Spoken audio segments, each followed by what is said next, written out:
Why Rosé can't chill. She's one of the most famous women in the world. But behind all the choreographed chaos, the Blackpink star is chasing something far harder to capture: authenticity. Humid Wednesday in Seoul, and Rosé is still stuck in a chair.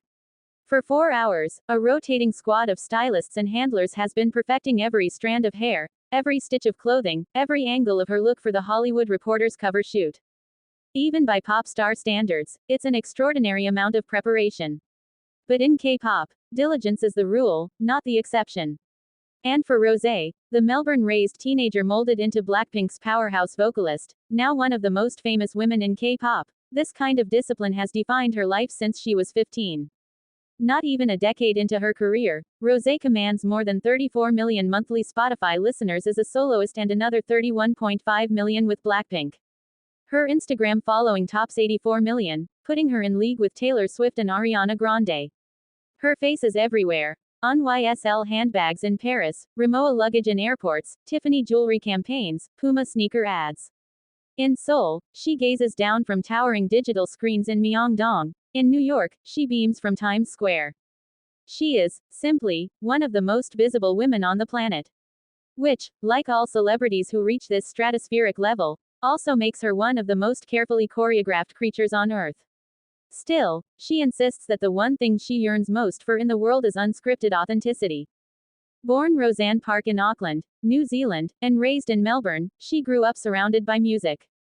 She played piano, sang in church choirs, eventually picked up guitar. At 15, she auditioned for YG Entertainment and was invited to Seoul to enter its trainee system, a boot camp of endless singing, dancing, language study and evaluations. Days began at dawn and ended after midnight, leaving no room for dating and other typical teenage rites of passage. Most trainees never make it to the finish line. Her parents, back in Melbourne, watched from afar as she entered a system notorious for its intensity. By 19, she was the lead vocalist of Blackpink, the 4-member girl group rounded out by Jennie, Jisoo and Lisa. Created by YG as its first girl group to debut in 7 years, their popularity was instant. Blackpink's 2016 debut singles, Whistle, and Boombaya, not only topped Korean charts but also landed on Billboard's World Digital Songs chart, signaling the arrival of a group built for global domination. Within 3 years, they were playing Coachella, the first K-pop girl group to do so.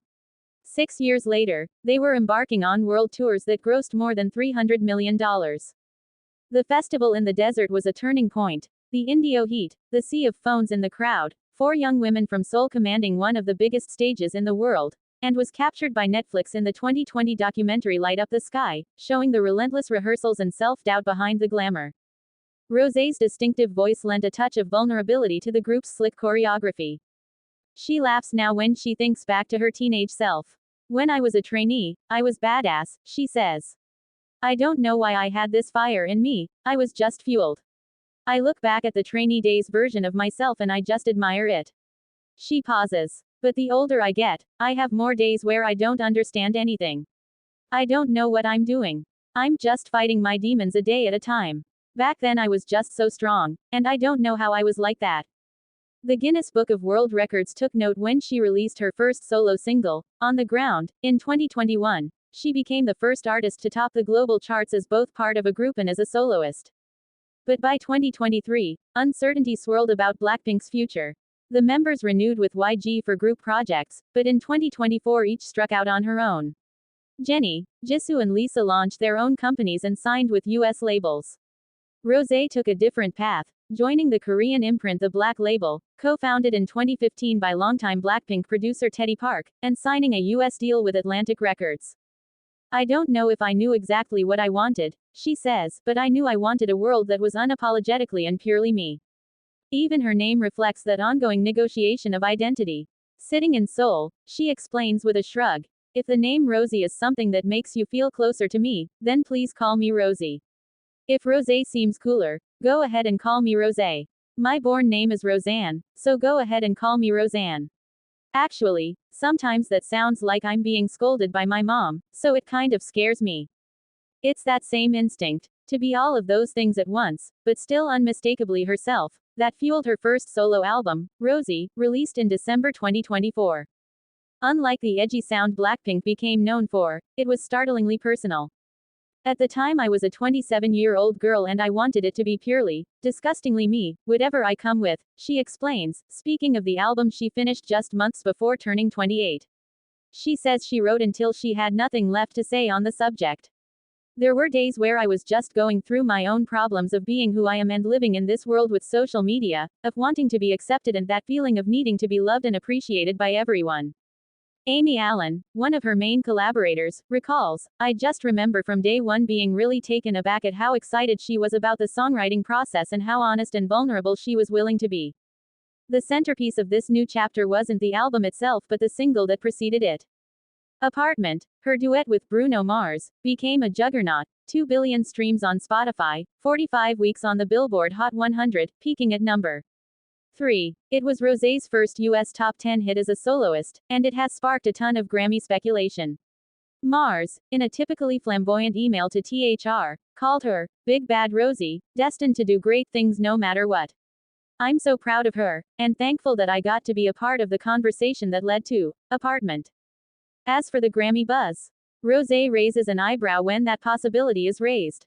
Really? You believe that? She says. I'm getting chills right now. It's still a dream for me. It's still a fantasy. A moment that proves to myself so many things. Her schedule has remained merciless. In September, she jetted to Shanghai for a Puma launch, then flew to New York, spending less than 24 hours on the ground, to accept her VMA for Song of the Year. The next morning she was back on a plane to Seoul. Everything just feels like it's not really real, she admits during a Zoom call a week after the VMAs from the modest apartment where she tries to catch her breath. The wall behind her is painted jet black, she's curled up on a chair with her hair in braids. She laughs as she confesses she's still in her pajamas, chic ones, of course. My life seems like these crazy episodes that I watch on TV. I've just turned it off and now I'm back home. Fashion houses, quick to spot a worldwide opportunity, have lined up. Saint Laurent put her in its front rows before naming her its global ambassador in 2020, a first step that soon led to campaigns with Tiffany & Company, Rimowa and Puma. What's striking isn't the list of contracts, those roll in for every big pop star, but that the K-pop star has managed to break through previously ironclad global barriers to anchor massive campaigns in the US and Europe. The attention, she admits, can sometimes feel overwhelming. She says she's had to learn the importance of shutting off her phone, if only to remind herself that there are so many distractions around life lately that you don't have time to tune into what your body needs in that moment.